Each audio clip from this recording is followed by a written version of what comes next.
Si vous éliminez par idéologie une partie des faits, eh ben vous allez vous tromper sur l'analyse finale. Notre système a fait son temps. Donc, si vous voulez, de même que pour les Américains, il faut qu'ils comprennent, et c'est en cours, hein, que le dollar a fait son temps.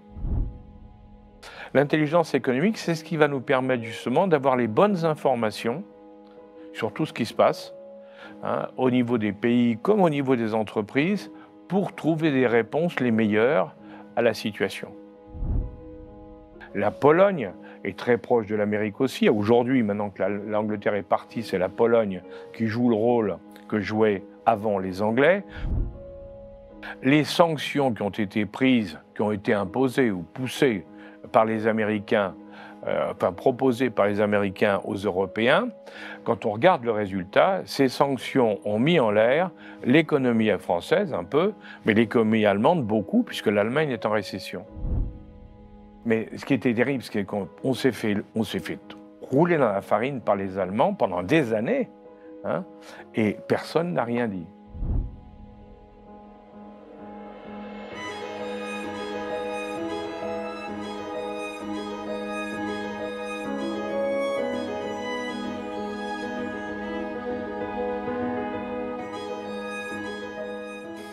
Alain Juillet, bonjour. Bonjour.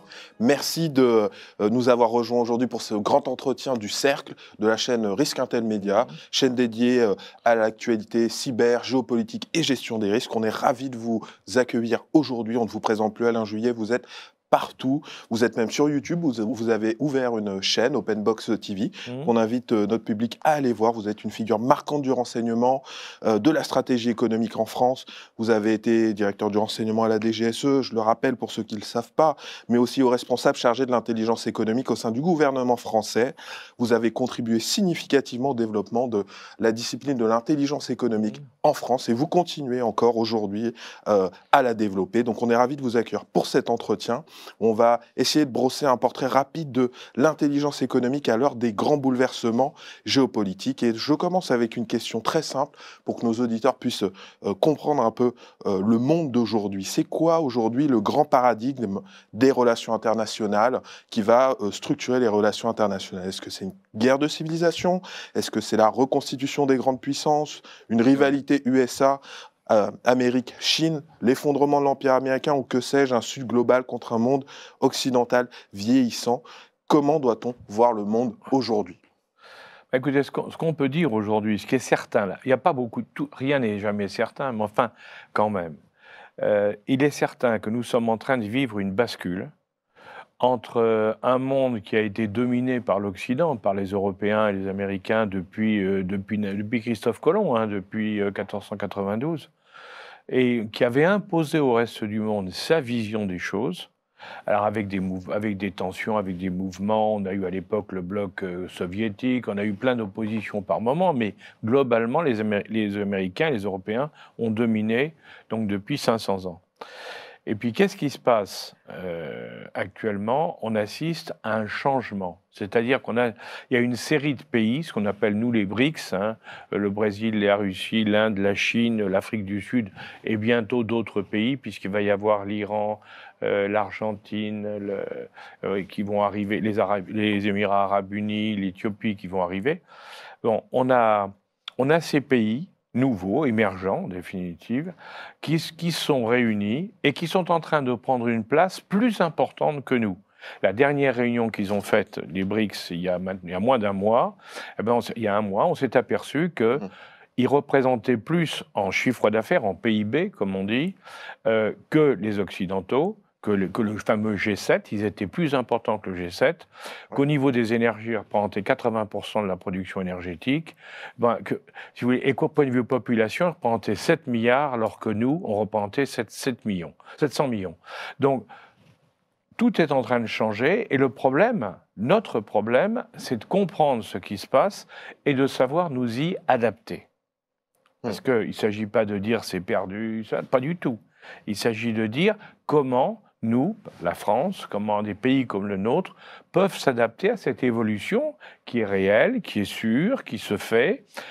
Ce n'est pas une révolution qui va se faire en un mois, hein, c'est une révolution qui va se faire sur 20 ans, hein, 30 ans peut-être, Mais dans ces années qui vont venir, comment on se positionne? Et là, je reviens à l'intelligence économique, puisque vous l'évoquiez. Oui. L'intelligence économique, c'est ce qui va nous permettre justement d'avoir les bonnes informations sur tout ce qui se passe, hein, au niveau des pays comme au niveau des entreprises, pour trouver des réponses les meilleures à la situation. Mmh. Très intéressant. Et concrètement, pour les entreprises françaises, qu'est-ce que ça va changer, cette nouvelle donne? Puisque dans l'attelage, notamment Oui, dont vous parliez des BRICS, on a des pays qui sont sous sanctions, bien on a sûr. également des pays qui sont en opposition féroce Oui, entre eux.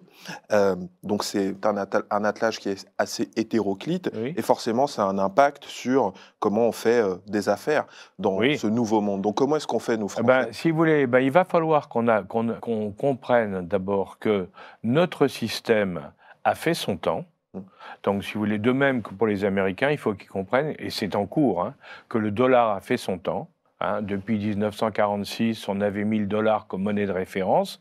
Eh ben, le dollar est en train de perdre sa valeur de référence parce que d'autres monnaies sont utilisées à la place du dollar par un certain nombre de pays.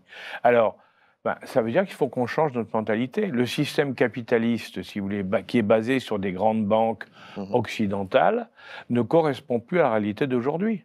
D'ailleurs, je le dis souvent, les gens ne savent pas. On vous dit, ah oui, mais la puissance mondiale financière, elle est à Wall Street aux États-Unis. D'accord. Mais est-ce que les gens savent que dans les 5 plus grandes banques mondiales actuelles, il y a 4 banques chinoises et une seule banque américaine, la JP Morgan. Ouais, Tout le reste sont derrière. ouais. Alors vous vous rendez compte que les choses ne sont plus les mêmes.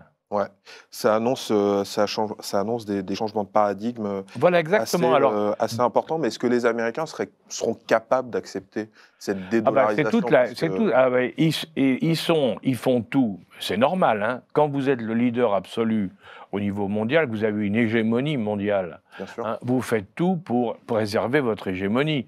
Alors sur le plan, alors ils ont la capacité de défense avec une armée qui est la plus puissante du monde, hein. défense ou attaque? Alors justement, le problème ces Américains, c'est que jusqu'à maintenant, ils ont toujours réussi à imposer leur vue avec une puissance militaire très forte. Ils n'ont pas hésité à faire la guerre, hein. L'Amérique a fait, je crois, un peu plus de 50 guerres depuis la Deuxième Guerre mondiale. Ouais. C'est le pays qui a fait le plus de guerres dans le monde, hein. Bon, pour imposer son point de vue. Alors avec des motifs qui étaient les siens, hein, mais pour imposer son point de vue. Donc il y a cette partie-là, mais il y a la partie économique où l'Amérique a dominé le monde grâce au dollar, il faut bien le dire, Mhm. grâce à l'utilisation du dollar qui y a beaucoup contribué. Ben, le fait que le dollar ne sera plus la monnaie de référence au niveau mondial, ça va se passer progressivement, va leur poser d'énormes problèmes. Ouais.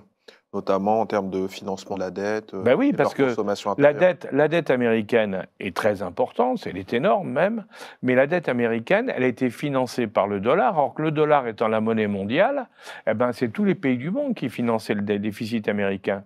À partir du moment où le dollar n'est plus une référence mondiale, eh ben, c'est eux qui vont devoir financer leur déficit. Ça change complètement, au point de vue économique, la situation. Mm. Et l'intelligence économique, ça requiert d'avoir une analyse, je dirais, de la conflictualité dans le monde des affaires. Oui. Mais est-ce que c'est une posture défensive, offensive, les deux? Et comment est-ce que la France se débrouille, selon vous?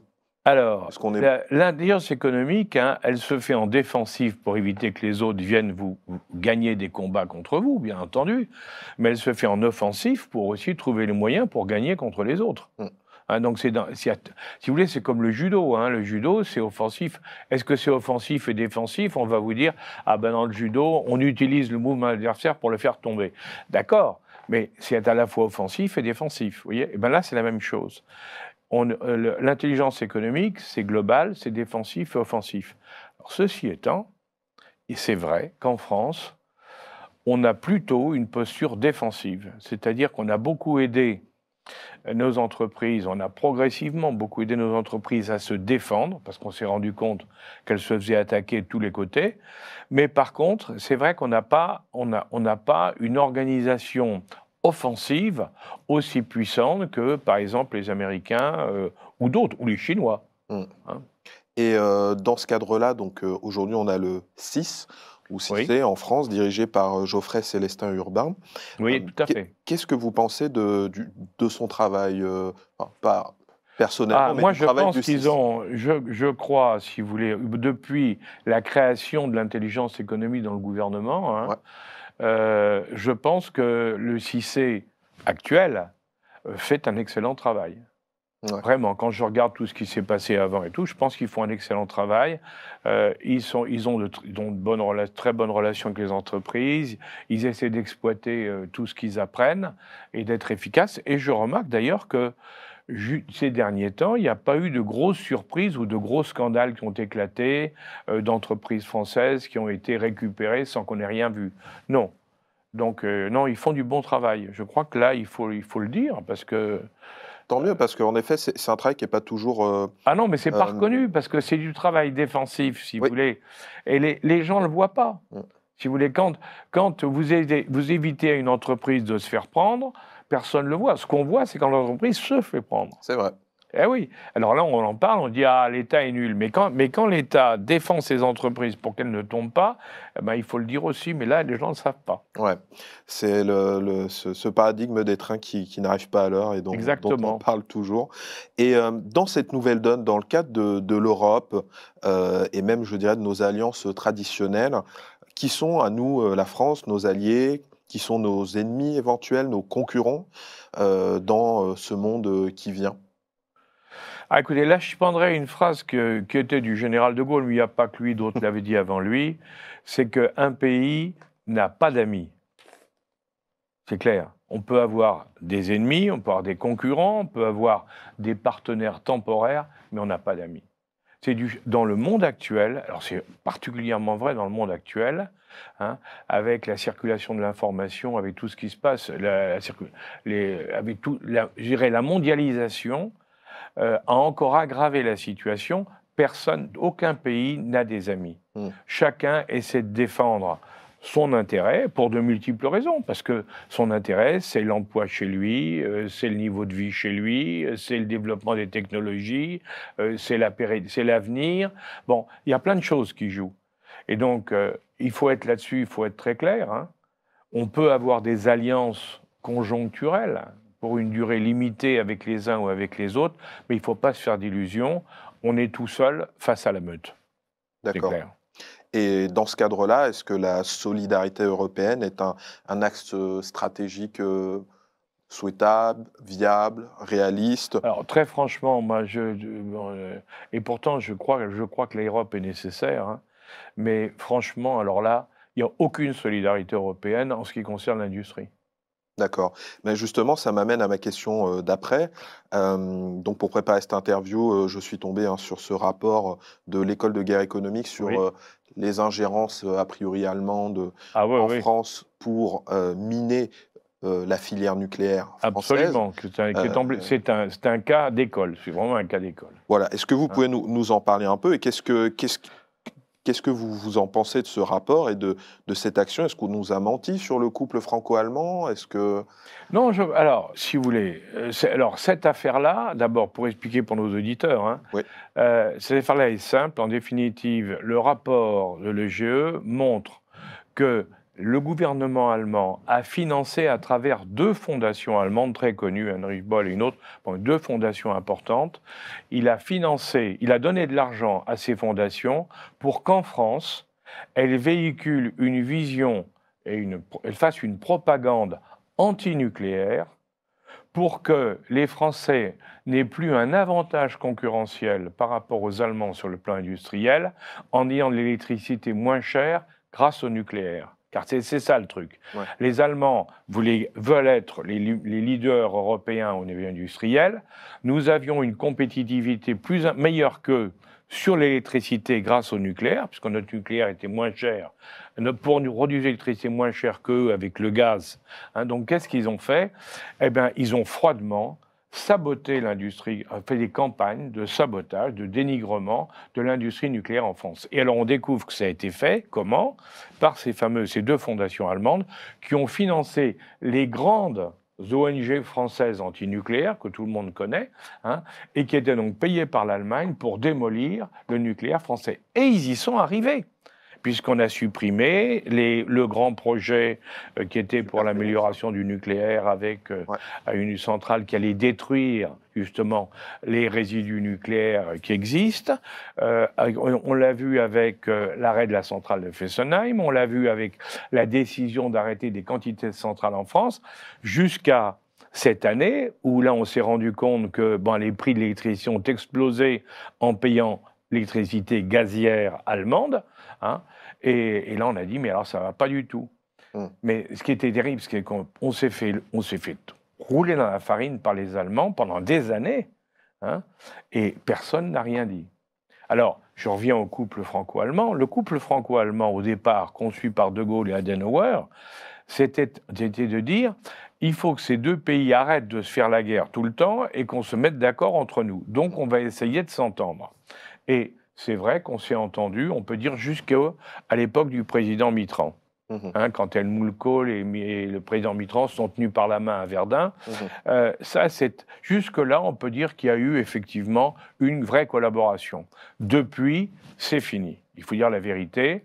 Regardez, dans le domaine de la défense, depuis 3 ans, tous les projets lancés entre l'Allemagne et la France ont été arrêtés par les Allemands au bout d'un certain temps, c'est-à-dire qu'après qu'on ait perdu du temps ensemble à discuter, pendant qu'on ne recherchait pas, eux, ils préparaient la suite. Et la suite, à chaque fois, ça a été d'acheter du matériel étranger et non pas français, alors qu'on devait développer des produits ensemble.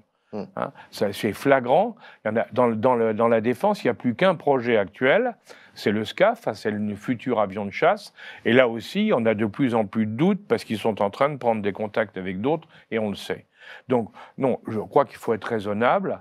Aujourd'hui, comme je vous l'ai dit tout à l'heure, on n'a pas d'amis et le couple franco-allemand, il a vécu. Alors, ça ne veut pas dire qu'on ne peut pas travailler avec les Allemands, mais on travaille avec les Allemands comme on travaille avec tous les autres pays, avec toutes les autres entreprises concurrentes. Mais ce ne sont pas des amis. Ouais, très très clair. Et alors, dans de récentes prises de parole, vous avez expliqué l'inquiétude américaine par rapport à une d'éventuelles velléités trop grande indépendance de l'Allemagne par rapport aux grands frères américains. Est-ce que vous pouvez nous en dire plus? Bon, on ne parlera pas de Nord Stream parce qu'on ne sait toujours pas a priori qui l'a fait, qui l'a fait péter. Donc, quel jeu joue l'Amérique si vous voulez, l'Amérique, ça depuis toujours, hein, c'est pas d'aujourd'hui. Hein. L'Amérique, on peut dire depuis... le dernier, aux États-Unis, le dernier président qui avait une vision dans laquelle il n'y avait pas uniquement une vision de suzerain vassal, si vous voulez, il y avait une vision plus partenariale, il faut le dire, c'était Nixon. Hein, on sait maintenant les discussions qu'il y avait entre le président Nixon et Charles de Gaulle, un monde il y avait encore un certain respect des uns des autres. Mais il faut bien dire que depuis, l'Amérique progressivement a considéré que l'Europe, c'était des pays vassaux, c'est-à-dire des pays qui devaient dépendre de l'Amérique. Donc il fallait les tenir. Alors il y en a qui ont toujours été proches de l'Amérique. Hein. L'Angleterre a toujours été normale, c'est les anglo-saxons. Hein. La Pologne est très proche de l'Amérique aussi. Aujourd'hui, maintenant que l'Angleterre est partie, c'est la Pologne qui joue le rôle que jouaient avant les Anglais. Pourquoi? Parce que la deuxième ville de Pologne, c'est Chicago. Hein. Il y a plus de Polonais à Chicago, dans toutes les villes de Pologne, à part Varsovie. Hein, donc il y a des liens très forts, si vous voulez. Mais en dehors de ces pays-là, pour les autres, on a toujours voulu les tenir. Alors il y avait un problème dans la doctrine stratégique américaine, depuis toujours. C'est qu'il a toujours été dit, attention à une alliance germano-russe, parce que l'alliance germano-russe prendrait trop d'importance en Europe. Alors, il n'y a pas qu'eux qui pensaient ça, parce que le président Mitterrand disait la même chose. Hein. À l'époque de la réunification de l'Allemagne, il a dit il faut qu'on crée des liens avec la Russie. De Gaulle disait aussi ça. Il faut qu'on ait une passerelle avec la Russie, parce que ça évite que l'Allemagne devienne trop puissante. Or, nous avons perdu la passerelle, c'est clair, progressivement. Et les Allemands, eux, à travers le gaz, avec le choix des énergies venant de Russie, étaient en train de créer ce fameux groupe stratégique Allemagne, russo-allemand, si vous voulez. Et ça, c'était insupportable pour les Américains. parce que c'est contraire à leur doctrine stratégique. Il fallait surtout pas laisser faire ça. Et comme ils voulaient pas que l'Allemagne devienne une puissance économique, une puissance politique en Europe. Donc, en plus, l'Allemagne développait des relations avec la Chine. D'un point de vue économique, c'était la Chine. Avec la Russie, c'était l'énergie. Donc, si vous voulez, les Américains ont dit c'est pas possible.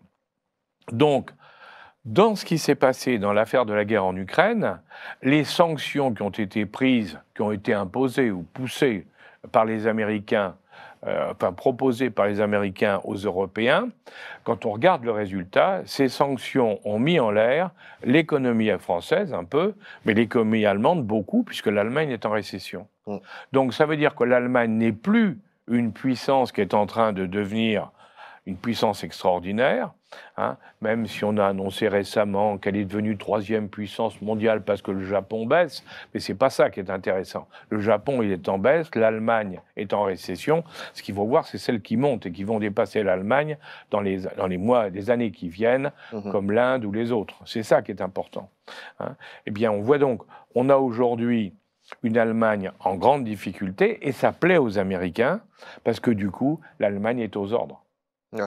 Et on le voit bien avec le chancelier Scholz, qui prête très attention de toujours être dans la ligne des Américains. Très très clair. Bonjour les amis, avant de continuer cet entretien, ce petit message pour vous inviter à liker, commenter, vous abonner évidemment à notre chaîne en cliquant sur la petite cloche afin de nous envoyer de la force et de nous soutenir dans nos projets. Allez, merci beaucoup, c'est reparti pour cet entretien. Mais alors, là, ce que vous nous décrivez, ce sont des jeux, j'ai envie de dire, un peu traditionnels, d'État à État. Pourtant, on a quand même une institution supranationale qui est l'Union européenne. Donc, comment est-ce que ces jeux d'État à État s'entremêlent-ils dans le cadre du jeu des institutions européennes? C'est le grand problème. Vous avez raison, c'est un vrai problème parce que l'Europe n'a normalement... Il y a des domaines régaliens. Chaque pays, si vous voulez, a des droits régaliens. Alors, c'est vrai que depuis les traités de Maastricht, pour l'euro, puis après de Lisbonne, il y a une évolution et l'Europe voudrait prendre plus de pouvoir. Alors, le problème, c'est que dans une Europe à 7 ou 8, dans des pays qui se ressemblent, c'est relativement facile. Bien relativement. Dans une Europe à 28 et bientôt à 30, d'après ce qu'on entend, dans une Europe à 28 dans laquelle il y a des différences considérables, parce qu'il faut bien reconnaître qu'il y a de grandes différences entre les gens des Balkans, les Portugais, les Suédois, on est dans des oppositions, des gens qui n'ont pas le même mode de vie, le même mode de culture, la même histoire, les mêmes religions, tout est différent. Alors évidemment, quand vous mettez ces gens-là ensemble, c'est quasiment impossible d'arriver à une politique. Alors, commune. Alors, qu'est-ce qui se passe? C'est les pays les plus puissants ou les mieux organisés qui imposent aux autres leur vision. Et on voit bien que actuellement en Europe, nous, les Français, il faut dire la vérité, on compte plus beaucoup, malheureusement. Les Allemands continuent parce qu'ils ont mis plein de monde dans la Commission européenne, à commencer par la présidente. Ils ont mis plein de monde et ils en profitent pour essayer d'imposer leur vision. Mais on s'aperçoit que les pays du Nord, alors l'ancien groupe de Visegrad et maintenant ce qu'on appelle l'initiative des Trois Mers avec la Pologne, la Hongrie, tous ces pays-là, tous les anciens pays du bloc de l'Est sont en train de faire front pour dire nous on a une politique et c'est pas celle des pays du Sud. Donc on voit bien qu'il y a des tensions, il y a différents blocs, et évidemment, ces blocs n'arrivent pas à s'entendre, ou alors lorsqu'ils s'entendent, c'est sur un consensus, je dirais mou, c'est-à-dire sur le plus petit dénominateur commun. Et donc, du coup, on n'arrive pas à avoir une puissance européenne comme il faudrait l'avoir. D'accord. Alors, qui est le juge de paix dans ces cas-là? Qui tranche, qui commande en Europe? Bon, on a compris que ce n'était pas la France. Est-ce que c'est l'Allemagne qui est finalement en récession? Alors, l'Allemagne était jusqu'à l'année dernière, l'Allemagne, jusqu'à il y a 2 ans, oui. L'Allemagne était clairement le pays qui était le leader, il faut dire la vérité. Bon. Maintenant, il est indiscutable qu'avec les difficultés économiques allemandes actuelles, et je dirais la faiblesse du gouvernement allemand actuel, tout le monde se cherche. Et du même coup, on voit émerger d'autres pays qui prennent une importance très importante, comme la Pologne, par exemple. La Pologne est en train de faire une percée en Europe très importante. Elle est leader des pays du Nord. Elle a une véritable politique différente des autres. Ça, c'est très intéressant. Ouais. Je prends la Pologne, mais alors, et on voit qu'il y a des pays qui, si vous voulez, s'en tirent mieux que d'autres. Hein, alors, est-ce que c'est pour des raisons politiques, mais aussi parce que il y a tout qui joue. Si vous voulez, il y a la qualité des chefs d'État, leur capacité, leur connaissance internationale, leur sensibilité aux problèmes, les problèmes économiques, militaires, diplomatiques et autres. Il y a beaucoup de choses qui jouent. Mais indiscutablement aujourd'hui, l'Europe, elle flotte. Hein. Et bon, ça, c'est assez évident pour tous ceux qui vous écoutent, mais au fond, cette donne stratégique dans l'Union européenne, vous qui rencontrez beaucoup de monde, j'imagine, de leaders, de décideurs, est-ce qu'ils en ont conscience? Ah, je crois qu'il y a un certain nombre d'hommes politiques qui ont conscience de la réalité. Alors, plus ou moins, si vous voulez, ils ont pas, parce qu'ils sont leur métier, c'est pas le même. Moi, je suis un analyste, j'essaie de faire de l'analyse, donc si vous voulez, j'essaie de comprendre, de faire de, donc c'est un peu différent. Hein. J'essaie de recouper des informations venant de partout pour justement ne pas me faire prendre par l'émotion ou l'idéologie, parce que c'est ça le problème. Hein. Le problème, c'est qu'on réagit à ces émotions, et là, on a tout faux. On réagit à une idéologie qui vous pousse et qui fait qu'on élimine certaines choses parce que c'est contraire à ce qu'on pense. Et là, on a tout faux aussi. Il faut l'analyse, c'est être factuel. C'est-à-dire qu'il faut surtout pas, il faut être neutre. Voilà. Il faut être neutre, recueillir le maximum d'informations, les croiser toutes et dire bon ben ça c'est le plus proche de la réalité. Après, le politique, lui, avec sa vision politique, il doit décider de ce qu'il va faire. Il a les bons éléments, et à partir de là, il dit, moi, voilà la politique que je vais faire, ou là, il l'adapte avec sa propre vision, bien sûr. Hein. Donc c'est toute la difficulté, si vous voulez. Alors, le problème, c'est que si le politique a de mauvaises informations, ben, il fait de mauvais choix. S'il se laisse trop mener par son idéologie, il fait aussi de mauvais choix. Donc, c'est pas non plus un rôle facile. Hein. Je suis pas en train de vous dire, moi, que le politique est mauvais. C'est pas un rôle facile. Mais ce qui est sûr, c'est que dans cette période, alors qu'on nous disions au départ de cet entretien, quand vous trouvez dans une période de grande mutation, comme celle que nous vivons, c'est sûr qu'il faut de véritables hommes d'État. C'est-à-dire qu'il faut des gens qui ont une capacité à appréhender les problèmes et surtout qui, derrière, ont une vision à long terme. Ouais. Parce que le vrai problème qu'on voit aujourd'hui à tous les niveaux en Europe et en France, c'est qu'on a une fâcheuse tendance à regarder ce qui se passe aujourd'hui et vouloir y apporter une réponse aujourd'hui. Donc on a un événement et on réagit ou on surréagit par rapport à l'événement.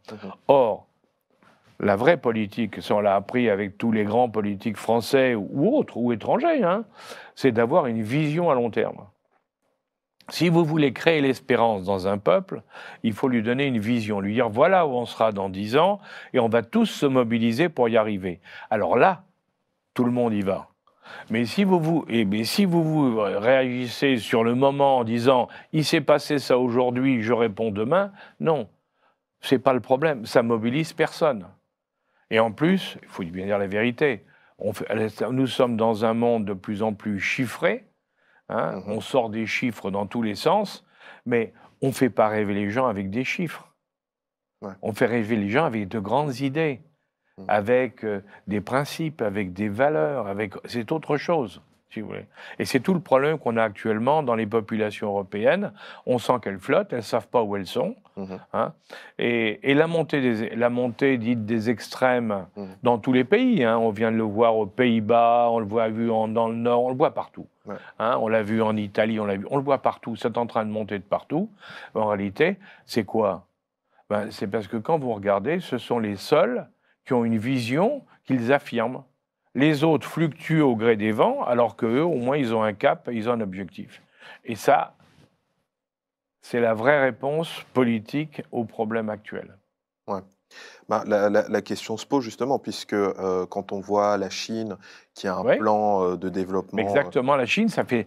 Quand vous pensez Deng Xiaoping, qui a relancé la Chine après Mao Tse-tung, Ouais. il a fait un plan à 40, sur 40 ans, espérant que voilà les différentes étapes que nous devons franchir. Et tous les patrons de la Chine, depuis, y compris Xi Jinping actuellement, Ouais. tous, à chaque fois, on dit ça y est, on vient d'arriver à telle étape du plan de Deng Xiaoping. Voilà, maintenant on passe à l'étape suivante. Et Xi Jinping a fait ça au dernier congrès, il a encore dit. Mhm. Donc, si vous voulez, voilà des gens qui ont un cap et ils ne changent pas de cap, quels que soient les hommes au pouvoir, ils ne changent pas de cap. Vous voyez, le drame de nos démocraties, c'est que nous, à chaque changement, à chaque élection, on change de politique. Alors, c'est mortel. Ouais. C'est mortel parce qu'il faut se mobiliser à long terme. Mais vous avez travaillé dans le renseignement, vous indiquez que vous êtes un analyste, mais concrètement, si vous deviez donner un conseil à notre auditoire pour se renseigner justement, Oui. comment est-ce qu'on fait? Est-ce qu'on lit Le Monde Ah ben, tous les il jours? faut. Le secret dans l'analyse, c'est d'avoir plusieurs sources. Mhm. Or, nous sommes, alors en particulier en France, mais il n'y a pas qu'en France, hein, nous sommes aujourd'hui dans un système dans lequel on a tendance à les médias en général, mais il n'y a pas que les médias, hein, les médias, le pouvoir politique, économique, financier, enfin, bon, tout le monde veut vous imposer une vision unique, c'est-à-dire en disant, il n'y a qu'une vision, il n'y a qu'une solution, c'est la nôtre. Et pourquoi? Parce que la nôtre, c'est la bonne, puisque c'est la nôtre. Bon. Quand vous écoutez ça, évidemment, vous allez avoir l'idée de tout le monde, ce qu'on appelle le mainstream maintenant, hein, en jargon, en franglais. Bon, quand vous allez, au contraire, vous dites, tiens, mais je vais regarder chez les autres. Alors, je vais lire un journal anglais, un journal américain, un journal chinois, un journal russe, un journal allemand. Et puis je vais croiser, ou je vais écouter les télévisions, et je vais croiser tout ça. Alors vous apercevez que ce n'est pas du tout la même chose. Mhm. Parce que là, vous apercevez que, on vous a dit ça, mais l'autre à côté, il n'a pas dit la même chose. Et ainsi de suite. Et qu'en croisant tout le monde, vous arrivez à trouver que ce qu'on vous raconte, ce n'est pas exactement la vérité. Et ça, vous pouvez le faire pour un auditeur. Bon, je ne lui demande pas de lire en chinois, en russe ou en américain. Mais rien déjà qu'en écoutant... Avec ChatGPT, on peut lire dans toutes les langues. Ben oui, bientôt, exactement. Mais d'abord, on peut le faire facilement maintenant, hein, Ouais. c'est clair. Et peut le faire. Mais oui, vous me citez ChatGPT. C'est très intéressant, ChatGPT, parce que quand vous lui posez une question, moi je me souviens, ChatGPT, il y a 6 mois, hein, on avait parlé de la guerre en Ukraine, et moi, ça fait plus d'un an, 1 an et demi que je dis, c'est une guerre ils ne peuvent pas gagner ni l'un ni l'autre, la paix se fera sur la ligne de front. Bon. Je me suis fait traiter de pro-russe, j'en ai pris plein la figure. J'avais tapé sur ChatGPT, qui est inventé par les Américains, hein, et j'avais dit, voilà, solution pour la guerre en Ukraine. Et il y a 1 an, ChatGPT m'a dit, la paix sur la ligne de front. Parce que lui n'était pas dans le mainstream, il analysait tout ce qu'il avait, tout ce qu'il recueillait partout dans le monde. Vous voyez? Et c'est ça le truc. Alors, maintenant, le danger de ChatGPT, quand même, il y en a un, c'est que ceux qui l'ont conçu, il faut faire attention des filtres qu'ils ont pu mettre. Bien sûr. Hein? On sait par exemple que ChatGPT, il a été influencé par le woke, hein, la tendance woke. Donc ça veut dire qu'il y a certaines choses, il ne veut pas les voir. Et là, il fait l'erreur d'analyse dont je vous parlais tout à l'heure. Si vous éliminez par idéologie une partie des faits, vous allez vous tromper sur l'analyse finale. Ouais. Non, mais même si elle sera déjà très bien, hein, mais insuffisant, il y aura une faille. Non, mais c'est intéressant. On verra comment les biais liés aux IA vont être Absolument. traités. Et c'est marrant puisqu'on... C'est ce qu'on appelle, alors c'est ce que Christian Arbulot parlait tout à l'heure de l'école de guerre économique, appelle les biais cognitifs, et il a raison. Ouais, non, totalement. Et d'ailleurs, on en débattra là tout à l'heure avec Laurent Alexandre, qu'on va recevoir juste après vous. Et en parlant de technologie, la question que je voulais vous poser, vous qui avez tout vu un petit peu quand même, c'est au fond, est-ce que cette technologie n'a pas un peu tué le renseignement? Est-ce qu'on n'est pas trop dépendant? Ça a changé le renseignement. Si vous voulez, quand le renseignement, c'était jusqu'à il y a 20 ans, hein, jusqu'à l'arrivée du numérique et des banques de données, de tout ce qui existe. Le renseignement, c'était en réalité à la construction d'un réseau. C'est-à-dire qu'il fallait avoir des informateurs un peu partout. Ouais. Hein, et ces informateurs vous faisaient remonter des informations intéressantes et on disait, tiens, il se passe quelque chose, et là on allait voir de plus près. Bon. Aujourd'hui, c'est fini. Parce qu'aujourd'hui, vous avez, avec ce qu'on appelle le ZINT, avec la capacité à récupérer des informations partout grâce au dans le numérique, hein, grâce aux logiciels de recherche, à toutes les méthodes, tous les systèmes qui existent actuellement. Alors, ce que vous faites dans un premier temps, c'est que vous allez récupérer toutes les informations disponibles, des millions, des milliards de données que vous allez récupérer, que vous allez traiter. Et c'est ensuite, à la fin, quand vous allez avoir fait cette synthèse, que vous allez vous apercevoir qu'il y a des trous dans la raquette.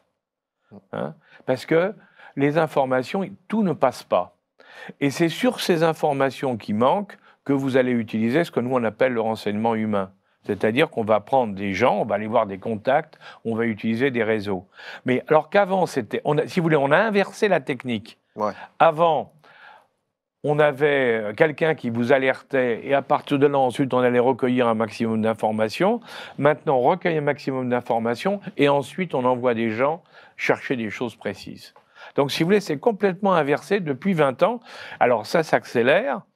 Et avec l'arrivée, effectivement, de l'intelligence artificielle, alors, ça va encore beaucoup plus loin, parce qu'on n'est qu'au début de l'intelligence artificielle, hein, et là, on va découvrir des possibilités incroyables pour aller plus loin, et surtout, pour que les systèmes soient capables de faire tout, c'est-à-dire la définition de ce qu'il faut chercher, où aller le chercher, récupérer les données, les analyser, extraire les fake news, parce que Dieu sait s'il y en a, et c'est un vrai problème, pour arriver à des synthèses. Donc aujourd'hui, c'est ça vers quoi on est en train d'arriver. Alors bien sûr, ça va changer complètement le boulot de l'analyse, parce que si vous avez les bons outils, eh ben, quelqu'un de normal, avec de bons outils, pourra faire du renseignement de manière efficace, je dirais même beaucoup plus efficace que ce qu'on pouvait faire avant. Donc il faut absolument que les citoyens s'en emparent. Ah ben bien entendu. Et d'ailleurs, c'est souhaitable. C'est parce que quand le citoyen comprend ce qui se passe, d'une part, c'est plus clair pour lui, mais aussi il est plus motivé. Parce que quand vous comprenez, eh ben, vous savez pourquoi il faut faire ça ou ça. Et si on veut vous faire passer des vessies pour des lanternes, qui arrivent aussi, hein, où on vous raconte n'importe quoi, si vous savez, vous dites non, c'est pas ça et c'est pas vrai. Ouais. Et pour finir sur cet entretien, est-ce que pour vous, quelque part, la cyberguerre ou toutes les manœuvres dans le cyberespace ne sont pas quelque part le nouveau visage de l'intelligence économique? Alors, ça fait partie de quand je vous disais qu'on est en train de vivre une révolution, il est évident, par exemple, qu'il y a 20 ans, la propagande, ce qu'on appelait la propagande, la désinformation, les Russes appelaient ça la désinformation, la propagande, bon, tout ça, c'était des choses qui étaient faites un peu, je dirais, c'était des choses qu'on montait à côté. Là, aujourd'hui, on s'est aperçu, avec les outils que nous utilisons, qu'on peut faire des campagnes d'influence.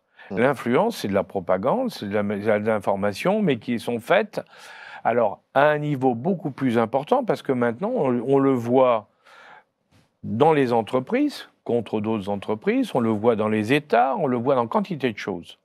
Donc oui, donc c'est en train de changer complètement le périmètre de nos actions. Hein. Avant, on parlait des actions offensives, des actions défensives. Maintenant, il faut parler aussi des actions d'influence. Hein. Et pour faire tout ça, alors là, évidemment, le cœur de tout ça, c'est l'outil, en l'occurrence la cyber. Car le cyber a révolutionné, ce qu'on disait tout à l'heure, tout ce qu'on pouvait faire. Et donc, oui, le cyber devient la clé. Or, ce cyber, il faut aussi se protéger, apprendre à se protéger, parce que ce n'est pas à vous que je vais le dire. Vous savez très bien, aujourd'hui, Le cyber, c'est le Dr Jekyll et Mr Hyde. Hein. D'un côté, c'est formidable, ça nous amène tout ce qu'on vient de discuter. Hein, mais d'un autre côté, il y a aussi des risques terribles parce qu'on voit que des gens malins, mais pas bien intentionnés, peuvent utiliser le cyber à des fins criminelles, à des fins dans tous les domaines. Faut être clair. Et ça, il faut aussi qu'on apprenne à les contrer.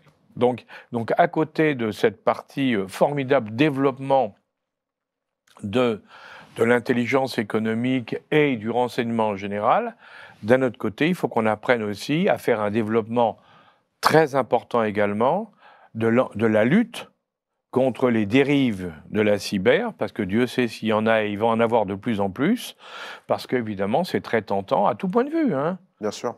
Et puis c'est lié d'ailleurs au sujet qu'on évoquait, puisque aujourd'hui, de nombreux acteurs travaillent au piratage des intelligences artificielles, à leur détournement, soit à des fins pour se protéger, hein, ou soit pour attaquer d'ailleurs. Mais soit pour attaquer, parce que quand vous êtes, si vous voulez, une entreprise par exemple, va financer une grande recherche pour avoir des informations sur l'environnement, sur les produits futurs, sur tout ça. Si vous pouvez lui piquer pour le passer aux concurrents, ça vaut beaucoup d'argent. Donc on comprend aussi qu'il y a des petits malins qui disent « mais il y a moyen de gagner beaucoup d'argent en piratant ce qui se fait ». Et c'est à nous de réagir, justement, nous défendant. Bien sûr. Alors pour conclure cet entretien, Alain Juillet, votre conseil en quelques mots aux futures générations de dirigeants économiques et politiques? Je crois il faut bien comprendre que nous sommes dans un environnement d'abord mouvant, très mouvant, et dans lequel nous n'avons plus les points de repère traditionnels que nous avions. Donc, il faut apprendre à s'adapter. Pour s'adapter, il faut s'informer. Il faut analyser de la bonne manière. Hein, il faut s'informer. Et il faut se défendre contre les agressions qui peuvent arriver de partout.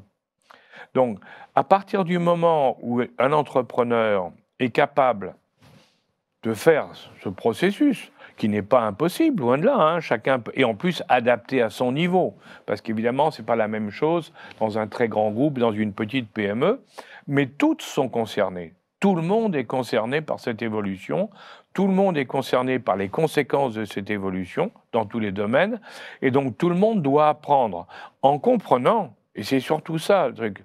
C'est que, contrairement aux déclinologues hein, qui ont tendance à partout s'exprimer en disant tout va mal, tout est foutu, non.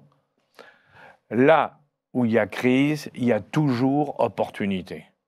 Pour ceux qui savent la saisir. Et c'est d'ailleurs comme ça qu'on les voit. Les mauvais, ils abandonnent. Les bons, ils se remettent en cause et ils gagnent. Là où il y a crise, il y a opportunité. Absolument. Ce sera gravé dans le marbre. Alain Juillet, merci. Merci à vous. On était ravis de vous accueillir lors de ce grand entretien du Cercle, de la chaîne Risque Intel Média. Au public, si vous avez apprécié ce contenu, je vous invite à mettre un pouce bleu, à commenter, à partager la vidéo, évidemment à vous abonner. Merci Alain Juillet. Merci à vous.